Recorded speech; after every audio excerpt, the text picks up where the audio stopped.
ರಾಜ್ಯ ಸರ್ಕಾರ ಮೀಸಲಾತಿ ಮತ್ತು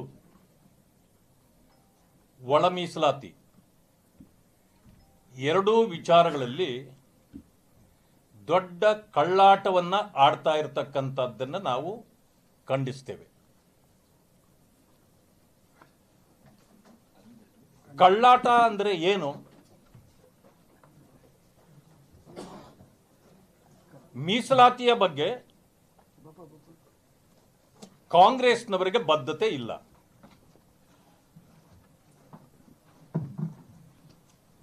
ಒಳ ಮೀಸಲಾತಿಯು ಕೂಡ ಈಗ ಬಂತು, ಅದರಲ್ಲೂ ಕೂಡ ಅವರಿಗೆ ಬದ್ಧತೆ ಇಲ್ಲ. ಒಳ ಮೀಸಲಾತಿಯನ್ನು ಘೋಷಣೆ ಮಾಡತಕ್ಕಂಥ ಸಂದರ್ಭದಲ್ಲಿ ಸಂಪೂರ್ಣವಾಗಿ ಗೊಂದಲವನ್ನು ಸೃಷ್ಟಿಸಿ ಯಾರಾದರೂ ಕೋರ್ಟ್ಗೆ ಹೋಗಲಿ,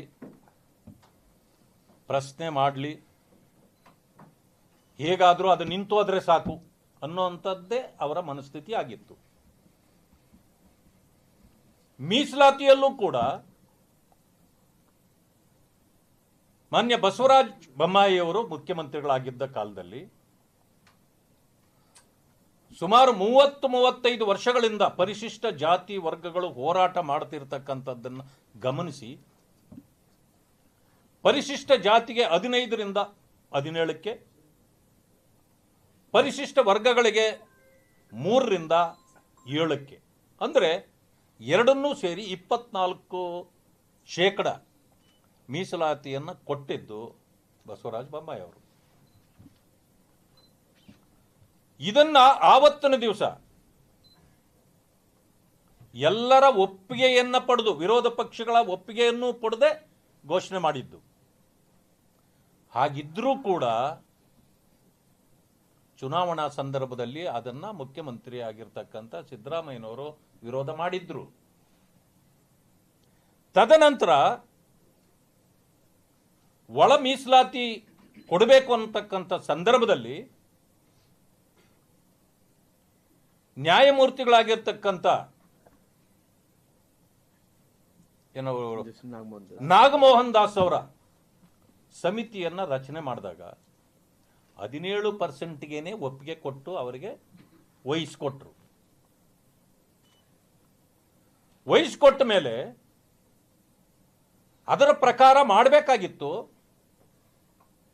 ಗೊಂದಲ ಹೇಗೆ ಸೃಷ್ಟಿ ಮಾಡಿದ್ರಂದ್ರೆ, ಅವರು ರೆಕಮೆಂಡ್ ಮಾಡಿದ್ದು 5 ಗುಂಪುಗಳು.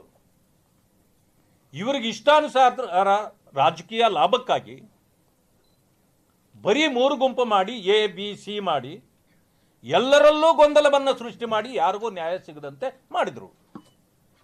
ಇದನ್ನು ನಾವು ಪದೇ ಪದೇ ಪ್ರಶ್ನೆ ಮಾಡ್ತಾ ಇದ್ವಿ, ಹೇಳ್ತಾ ಇದ್ವಿ. ಇದು ನೀವು ನ್ಯಾಯ ಕೊಡ್ತಾ ಇಲ್ಲ, ಬದಲಾಗಿ ಅನ್ಯಾಯವನ್ನು ಕೊಡಲಿಕ್ಕೆ ಪ್ರಾರಂಭ ಮಾಡಿದ್ದೀರಿ, ನ್ಯೂನ್ಯತೆಗಳನ್ನು ಸರಿಪಡಿಸಿರಿ ಅಂತ ಕೇಳಿದ್ವಿ. ಈಗ ಅದಕ್ಕೆ ಉತ್ತರ ಕೊಡಲಾರದಂಥ ಪರಿಸ್ಥಿತಿಗೆ ಸರ್ಕಾರ ಬಂದು ನಿಂತಿದೆ. ಇದಾದ ನಂತರ ಬಿಲ್ ತಂದ್ರು. ನಾವು ಅಧಿವೇಶನದಲ್ಲಿ ಬೆಳಗಾವಿಯಲ್ಲಿ ಬಿಲ್ಲನ್ನ ಎಲ್ಲ ಯುನಾನಮಸ್ ಆಗಿ ಪಾಸ್ ಮಾಡಿಕೊಟ್ಟಿದ್ದೇವೆ. ಯಾರದೋ ಅಪಸರ ಇಲ್ಲ. ಆದರೆ ನಿಮಗಿರ್ತಕ್ಕಂಥ ಸಮಸ್ಯೆ ಏನು? ಈಗ ನೋಡಿದರೆ ತರಾತುರಿಯಲ್ಲಿ ಮಾನ್ಯ ರಾಜ್ಯಪಾಲರನ್ನ ಭೇಟಿ ಮಾಡಿ ಎಲ್ಲರನ್ನು ಗುಂಪು ಮಾಡಿ ಹೋಗಿ 17%ಗೆ ಸಹಿ ಹಾಕ್ಸ್ಕೊಂಡು ತಂದ್ರಿ. ಆದರೆ ಈಗ 17% ಕೊಡಕ್ಕಾಗೋದಿಲ್ಲ, ಕೋರ್ಟ್ ಅದಕ್ಕೆ ಅಡ್ಡ ಬಂದಿದೆ ಅಂತ. ಕೋರ್ಟ್ ಏನು ಇಷ್ಟೇ ಕೊಡ್ತಾ ನಿಮಗೆ? ಎಲ್ಲೂ ಆದೇಶ ಬಂದಿಲ್ಲ. ಆದರೆ ನೀವೇ ಕೋರ್ಟ್ಗೆ ಹೇಳ್ಬಿಟ್ಟಿದ್ದೀರಿ 6% ರಿಸರ್ವೇಷನ್ ನಾವು ಈಗ ಒಪ್ಪೋದಿಲ್ಲ, ತೀರ್ಪು ಬಂದ ಮೇಲೆ ನೋಡೋಣ, 50%ಗೆ ನಾವು ಮುಂದುವರಿಸ್ತೇವೆ ಅಂತ ನೀವೇ ಹೇಳ್ಕೊಂಡು ಬಂದಿದ್ದೀರಿ. ಇದು ಪರಿಶಿಷ್ಟ ಜಾತಿ ವರ್ಗಗಳಿಗೆ ಮಾಡಿದ ಅನ್ಯಾಯ ಅಲ್ವೇ? ಎಲ್ಲ ದೋಷಗಳು ಕೂಡ ಕಾಂಗ್ರೆಸ್ ಸರ್ಕಾರವೇ ಸೃಷ್ಟಿ ಮಾಡಿಕೊಂಡಿರ್ತಕ್ಕಂಥ ದೋಷಗಳಿವು. ಮಾನ್ಯ ಮುಖ್ಯಮಂತ್ರಿಗಳು ಸುಳ್ಳು ಹೇಳೋಂಥದ್ರಲ್ಲಿ ನಿಪುಣರಿದ್ದಾರೆ. ಅವ್ರಿಗೆ ಯಾರು ಹೇಳ್ಕೊಡ್ಬೇಕಾಗಿಲ್ಲ, ಅವರೇ ನೇರವಾಗಿ ನಿರರ್ಗಳವಾಗಿ ಸುಳ್ಳು ಹೇಳ್ತಾರೆ. ಅವರು ಇವತ್ತು ಸಿಕ್ಕಿ ಬಿದ್ದಿದ್ದಾರೆ. ಒಳ ಮೀಸಲಾತಿ ಈಗ ನೀವು ಜಾರಿಗೆ ಕೊಡದೇ ಇದ್ರೆ ಈ ಸರ್ಕಾರವೇ ಉಳಿಯುವಂತ ಪರಿಸ್ಥಿತಿಯಲ್ಲಿಲ್ಲ, ಅದರಲ್ಲಿ ಸಿಕ್ಕಿ ಬಿದ್ದಿದ್ದಾರೆ. 17%ಗೆ ನೀವು ಹೆಚ್ಚಿಸದೆ ಒಳ ಮೀಸಲಾತಿ ಮಾಡೋಕ್ಕಾಗೋದಿಲ್ಲ. ಅದನ್ನೇನಾದರೂ ನೀವು ಮುಟ್ಲಿಕ್ಕೆ ಹೋದ್ರೆ, ಈಗ ಪರಿಶಿಷ್ಟ ಜಾತಿಗಳಿಗೆ ಕೊಟ್ಟಿರ್ತಕ್ಕಂಥ 7% ಮೀಸಲಾತಿಯನ್ನು ನೀವು ಅನೂರ್ಜಿತ ಮಾಡಿದ್ದೀರಿ. ಈ ಕಾರಣದಿಂದ ಸರ್ಕಾರ ಮಾಡಿದ ತಪ್ಪು ಒಂದರ ಮೇಲೆ ಒಂದು ತಪ್ಪುಗಳು ಮಾಡಿ ಇವತ್ತು ಸಿಕ್ಕಿ ಬಿದ್ದಿದೆ. ಅದರಿಂದ ಹೊರಗಡೆ ಬರಲಾರದಂಥ ಪರಿಸ್ಥಿತಿಗೆ ಸರ್ಕಾರ ಬಂದಿದೆ. ಜನ ಒಂದು ತಾಳ್ಮೆಯಿಂದ ಇರ್ತಾರೆ. ತಾಳ್ಮೆಯ ಕಟ್ಟೆ ಹೊಡೆದು ಹೋದಾಗ ಇಡೀ ರಾಜ್ಯವೇ ಜನ ನೋಡುವಂಥ ಪರಿಸ್ಥಿತಿ ಬರ್ತದೆ. ಈಗ ಅದಕ್ಕೆ ಪರಿಶಿಷ್ಟ ಜಾತಿಗಳು, ಪರಿಶಿಷ್ಟ ವರ್ಗಗಳು ಒಂದು ದೊಡ್ಡ ಆಂದೋಲನವನ್ನೇ ರಾಜ್ಯದಲ್ಲಿ ಸೃಷ್ಟಿ ಮಾಡಬೇಕು ಅಂತೇಳಿ ಜನ ತೀರ್ಮಾನಕ್ಕೆ ಬಂದಿದ್ದಾರೆ. ಇವತ್ತು ಶ್ರೀರಾಮುಲು ಅವರು, ಮಹೇಶ್ ಅವರು, ಎ ನಾರಾಯಣ ಸ್ವಾಮಿಯವರು, ಮುನುಸ್ವಾಮಿಯವರು, ನಮ್ಮ ಬಂಗಾರು ಹನುಮಂತವರು ಮತ್ತು ನಮ್ಮ ಗೌಡರು, ಶಿವನಗೌಡ ನಾಯಕರು, ಇನ್ನೂ ಅನೇಕರು ಯಾರ್ಯಾರು XMLAಗಳಿದ್ರು, ನಮ್ಮ ಬಸವರಾಜ ದಡೇಸುಗೂರ್ ಅವರು ಇದ್ರು ಸಭೆಯಲ್ಲಿ, ಇನ್ನೂ ಅನೇಕರು ಬಂದಿದ್ರು. ಎಲ್ಲರ ಅಭಿಪ್ರಾಯದಂತೆ ಮಾನ್ಯ ವಿರೋಧ ಪಕ್ಷದ ನಾಯಕರಾಗಿರ್ತಕ್ಕಂಥ ಅಶೋಕ್ ಅವರು ಬಂದು ಸಭೆಯಲ್ಲಿ ಪಾಲ್ಗೊಂಡಿದ್ರು. ಮಾನ್ಯ ಅಧ್ಯಕ್ಷರಾಗಿರ್ತಕ್ಕಂಥ ವಿಜೇಂದ್ರ ಅವರು ಇದ್ರು. ಅವರ ಸಮ್ಮುಖದಲ್ಲಿ ಒಂದು ತೀರ್ಮಾನಕ್ಕೆ ಬರಲಾಗಿದೆ. ಏನು ಜನರ ಆಕ್ರೋಶ ಇದೆ, ಮಡುಗಟ್ಟಿದೆ, ಈ ಆಕ್ರೋಶವನ್ನ ಈಗ ನಾವು ಆಂದೋಲನವಾಗಿ ಪರಿವರ್ತನೆ ಮಾಡಬೇಕಾಗಿದೆ ಇಡೀ ರಾಜ್ಯದಲ್ಲಿ. ಆ ಕಾರಣಕ್ಕೆ ಮಾನ್ಯ ಶ್ರೀರಾಮುಲು ಅವರ ನೇತೃತ್ವದಲ್ಲಿ, ನಾರಾಯಣ ಸ್ವಾಮಿ ಅವರು ಹಾಗೂ ಮಹೇಶ್ರವರ ನೇತೃತ್ವದಲ್ಲಿ ಇಡೀ ರಾಜ್ಯದಲ್ಲಿ ದೊಡ್ಡ ಒಂದು ಆಂದೋಲನ ಪ್ರಾರಂಭವಾಗಲಿಕ್ಕಿದೆ. ಅದರ ರೂಪರೇಷೆಗಳನ್ನು ಈಗಾಗಲೇ ನಾವು ಚರ್ಚೆ ಮಾಡ್ತಾ ಇದ್ದೇವೆ.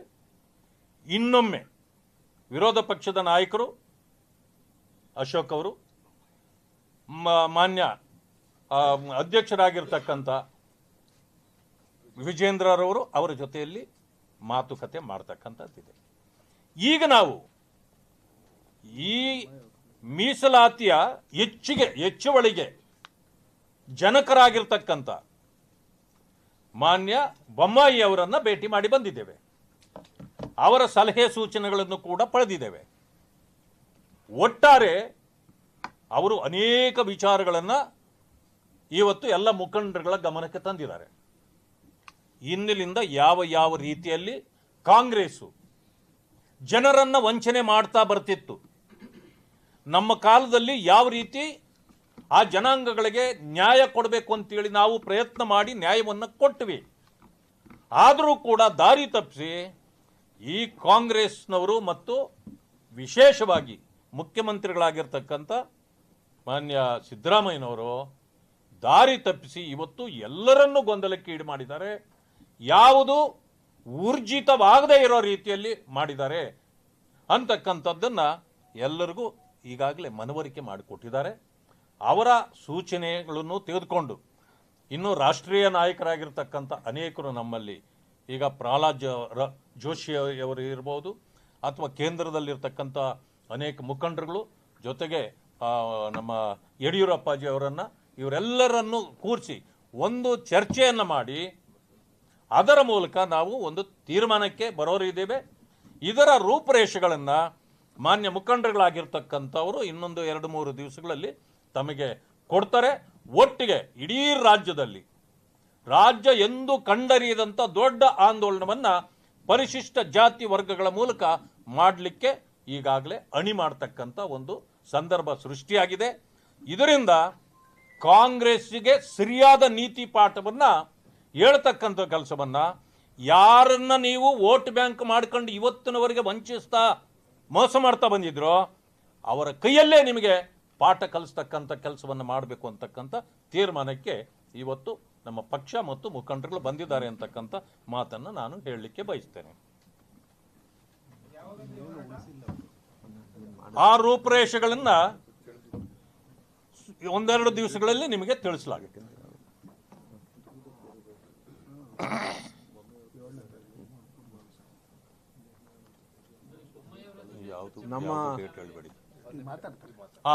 ನಮ್ಮ ಬೆಳಗ್ಗೆಯಿಂದ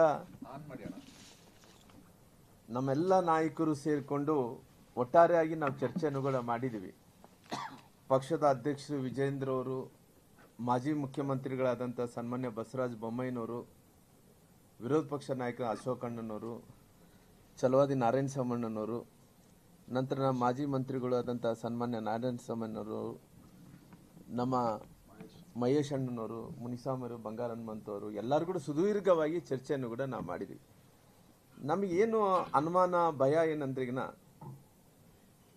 ಈ ಮೀಸಲಾತಿ ಆಲ್ರೆಡಿ ನಮ್ಮ ಸರ್ಕಾರ ಬಸವರಾಜ ಬೊಮ್ಮಾಯಿಯವರು ಮುಖ್ಯಮಂತ್ರಿ ಇದ್ದಂಥ ಟೈಮಲ್ಲಿ ಒಂದು ನಾಗಮೋಹನ್ ದಾಸ್ ಅವರ ವರದಿಯನ್ನು ಅದನ್ನ ಸರ್ಕಾರ ಅಕ್ಸೆಪ್ಟ್ ಮಾಡ್ಕೋಬೇಕು, ಸ್ವೀಕಾರ ಮಾಡ್ಕೊಳ್ಬೇಕು ಅನ್ನೋಂಥ ಸಂದರ್ಭದಲ್ಲಿ ಒಂದು ಉಪಸಮಿತಿಯನ್ನು ಕೂಡ ನಾವು ಮಾಡ್ಕೊತೀವಿ. ಉಪಸಮಿತಿಯಲ್ಲಿ ನಾನು ಸಮಾಜ ಕಲ್ಯಾಣ ಮಂತ್ರಿಗಳಾಗಿ ನಾನೇ ಅದನ್ನ ಚೇರನ್ನು ಹೆಡ್ ಮಾಡ್ತೀನಿ, ಚೇರ್ಮನ್ ಆಗಿರ್ತೀನಿ. ಗೋವಿಂದ ಕಾರಜೋಳ ಅವರು ಅದರಲ್ಲಿ ಇರ್ತಾರ, ಕಾನೂನು ಮಂತ್ರಿಗಳಂತ ಮಾಧು ಸ್ವಾಮಿ ಅವರು ಕೂಡ ಅದರಲ್ಲಿ ಇರ್ತಾರ, ಅದರಲ್ಲಿ ಬಸವರಾಜ ಬೊಮ್ಮಾಯಿಯವರು ಕೂಡ ಇದ್ರು. ಸಾಕಷ್ಟು ಮಂದಿ ಆ ನಾಗಮೋಹನ್ ದಾಸ್ ವರದಿಯನ್ನು ಏನು ಕೊಟ್ಟಾರ ಅನ್ನೋಂಥ ವಿಚಾರವನ್ನು ಸುದೀರ್ಘವಾಗಿ ಬಹಳಷ್ಟು ಚರ್ಚೆಯನ್ನು ಕೂಡ ಮಾಡ್ತೀವಿ. ಅವತ್ತಿನ ಪ್ರಿನ್ಸಿಪಲ್ ಸೆಕ್ರೆಟರಿ ಅವರು ಬಹಳಷ್ಟು ಚರ್ಚೆಯನ್ನು ಮಾಡಿ ಈ ವರದಿಯನ್ನು ಸ್ವೀಕಾರ ಮಾಡ್ಕೋಬೇಕು ಅನ್ನೋಂಥ ಟೈಮಲ್ಲಿ ಆ ವರದಿಯನ್ನು ಬಹಳಷ್ಟು ಗೌಪ್ಯವಾಗಿ ಕೊಡ್ತಾರೆ. ಆ ಸರ್ಕಾರಕ್ಕೆ ಗೌಪ್ಯವಾಗಿ ಕೊಟ್ಟಂಥ ಟೈಮಲ್ಲಿ ನಂತರ ಕ್ಯಾಬಿನೆಟಲ್ಲಿ ಈ ವರದಿ ಬಗ್ಗೆ ಚರ್ಚೆ ಆಗುವಂಥ ಟೈಮಲ್ಲಿ ನಾಗಮೋಹನ್ ದಾಸ್ ಅವರು ಏನು ವರದಿಯನ್ನು ಕೊಟ್ಟಿದ್ದಾರೋ, ಸಂವಿಧಾನಬದ್ಧವಾಗಿ ಏನು ವರದಿಯನ್ನು ಕೊಟ್ಟಿದ್ದಾರೋ, SC ಜನಾಂಗವರಿಗೆ 17% 2% ಜಾಸ್ತಿ ಮಾಡಬೇಕು, SC ಜನಾಂಗಕ್ಕೆ 4% ಜಾಸ್ತಿ ಮಾಡಬೇಕು ಅಂತೇಳಿ ಕಳೆದ ಅನೇಕ ದಶಕಗಳಿಂದ ಕೂಡ ಹೋರಾಟ ಮಾಡ್ಕೊಂಡು ಬಂದಾರನ್ನ ಉಲ್ಲೇಖನ ಮಾಡ್ತಾ ಮಾಡ್ತಾ ವರದಿಯಲ್ಲಿ ಹೇಳ್ತಾರ ಬೇರೆ ಬೇರೆ ರಾಜ್ಯಗಳಲ್ಲಿ ST ಸಮುದಾಯ ಎಷ್ಟು ಜಾಸ್ತಿ ಇದಾರೋ ಅದರ ತಕ್ಕಂಗೆ ಮೀಸಲಾತಿ ಸಿಕ್ಕಿದೆ. ಬಾಬಾ ಸಾಹೇಬ್ ಅಂಬೇಡ್ಕರ್ ಅವರು ಕೂಡ ಸಂವಿಧಾನ ಬರೆಯುವಂಥ ಟೈಮಲ್ಲಿ ಕೂಡ ಅವರು ಕೂಡ ಜನಸಂಖ್ಯೆ ಆಧಾರದ ಮೇಲೆ ಮೀಸಲಾತಿ ಕೊಡಬೇಕು ಅನ್ನೋಂಥದ್ದು ಅದರಲ್ಲಿ ಸಂವಿಧಾನದಲ್ಲಿ ಇರೋ ಕಾರಣ ಇವತ್ತು SC STಗೆ ಮೀಸಲಾತಿ ಜಾಸ್ತಿ ಮಾಡ್ಬೋದು ಅನ್ನೋಂಥ ರೀತಿಯಲ್ಲಿ ವರದಿ ಕೊಟ್ಟಿರೋ ಕಾರಣ ಅವತ್ತು ಅದೇ ವರದಿಯನ್ನು ತಗೊಂಡು ಕ್ಯಾಬಿನೆಟಲ್ಲಿ ಡಿಬೇಟ್ ಅವತ್ತು ಎಲ್ಲ ಸುದೀರ್ಘವಾಗಿ ಚರ್ಚೆ ಆದ ನಂತರ ಕೂಡ ಇದ್ರ ನಾವು ಒಂದೇ ಸ್ವೀಕಾರ ಮಾಡಿದ್ರೆ ಅದು ಪೊಲಿಟಿಕಲ್ ಆಗಿ ನಾಳೆ ತೊಂದರೆ ಆಗುತ್ತೆ ಅನ್ನೋಂಥ ಕಾರಣದಿಂದ ಸರ್ವ ಪಕ್ಷಗಳನ್ನು ಕರಿತೀವಿ. ಅವತ್ತು ಆ ಮಾಜಿ ಮುಖ್ಯಮಂತ್ರಿಗಳಂತ JDS ಪಕ್ಷದಿಂದ ಕುಮಾರಸ್ವಾಮಿ ಅವರಿದ್ರು, ನಂತರ ಕಾಂಗ್ರೆಸ್ ಪಾರ್ಟಿಯಿಂದ ಸಿದ್ದರಾಮಯ್ಯರು ಕೂಡ ಬಂದಿದ್ರು, ಸರ್ವ ಪಕ್ಷಗಳನ್ನು ಕರೆಯುವಂಥ ಟೈಮಲ್ಲಿ DK ಶಿವಕುಮಾರ್ ಅವರು ಕೂಡ ಬಂದಿದ್ರು. ಎಲ್ಲರೂ ಕೂಡ ಒಟ್ಟಾರೆಯಾಗಿ ಅವತ್ತು ವಿಧಾನ ಸಭೆಯಲ್ಲಿ 3ನೇ ಮಾಡಿಯಲ್ಲಿ ಕುಂತಂಥ ಟೈಮಲ್ಲಿ ಸರ್ವ ಪಕ್ಷದಲ್ಲಿ ಕರೆದಂಥ ಟೈಮಲ್ಲಿ ಇದು ಬಹಳಷ್ಟು ದೊಡ್ಡ ಹೋರಾಟ ನಡೀತಾ ಇದೆ, 3 ದಶಕ ಕಾಲ ಹೋರಾಟವನ್ನು ನಡೀತಾ ಇದೆ ಅಂತೇಳಿ ಅವತ್ತು ನಾವು ಬೊಮ್ಮಾಯಿಯವರು ಎಲ್ಲರೂ ಕೂಡ ನಮ್ಮ ಪಾರ್ಟಿ ಯಡಿಯೂರಪ್ಪನ ಸಾಹೇಬರು ಎಲ್ಲರೂ ಕೂಡ ಕುಂತ್ಕೊಂಡು ಒಂದು ತೀರ್ಮಾನ ತಗೊಂಡ್ವಿ. ಇದು ಮೀಸಲಾತಿ ಏನು ನಾಗಮೋಹನ್ ದಾಸ್ ವರದಿಯನ್ನು ಕೊಟ್ಟಿದ್ದಾರೆ ಅದನ್ನ ಯಥಾಸ್ಥಿತಿಯನ್ನು ಕೂಡ ನಾವು ಜಾರಿಗೆ ತರಬೇಕು ಅನ್ನೋಂಥ ಸಂದರ್ಭದಲ್ಲಿ ಸಿದ್ದರಾಮಯ್ಯರು ಕೂಡ ಅವ್ರು ಹೇಳಿದಂಥ ಮಾತುಗಳು ಬೇಕಾದ್ರೆ ನೀವು ಕಡತಗಳು ತೆಗೆದು ನೋಡ್ರಿ, ಸಂಪೂರ್ಣವಾದಂಥ ಬೆಂಬಲವನ್ನು ನಾವು ಕೊಡ್ತೀವಿ ಅನ್ನೋಂಥ ಮಾತನ್ನು ಕೂಡ ಅವರು ಕೂಡ ಉಲ್ಲೇಖನ ಮಾಡೋಂಥ ಕೆಲಸ ಮಾಡಿದ್ರು. ಕುಮಾರಸ್ವಾಮಿ ಅವರು, DK ಶಿವಕುಮಾರ್ ಅವರು ಎಲ್ಲರೂ ಕೂಡ ಇದಕ್ಕೆ ಯಾವುದೇ ರೀತಿಯಲ್ಲಿ ಕೂಡ ನಮ್ದು ಯಾವುದೇ ರೀತಿಯಲ್ಲಿ ಅಭ್ಯಂತರ ಇಲ್ಲ, ಸಂವಿಧಾನಬದ್ಧವಾಗಿ ಕಾನೂನುಬದ್ಧವಾಗಿ ನೀವು ಮಾಡಿರೋಂಥ ಮೀಸಲಾತಿ ಏನಿದೆಯೋ ಅದನ್ನು ನಾವು ಸಪೋರ್ಟ್ ಮಾಡ್ತೀವಿ ಅನ್ನೋಂಥ ಹೇಳಿಕೆಯನ್ನು ಕೊಟ್ಟರು. ನಂತರ ದಿನಗಳಲ್ಲಿ ಇದು ಕಾನೂನು ಆಗಬೇಕಲ್ಲ.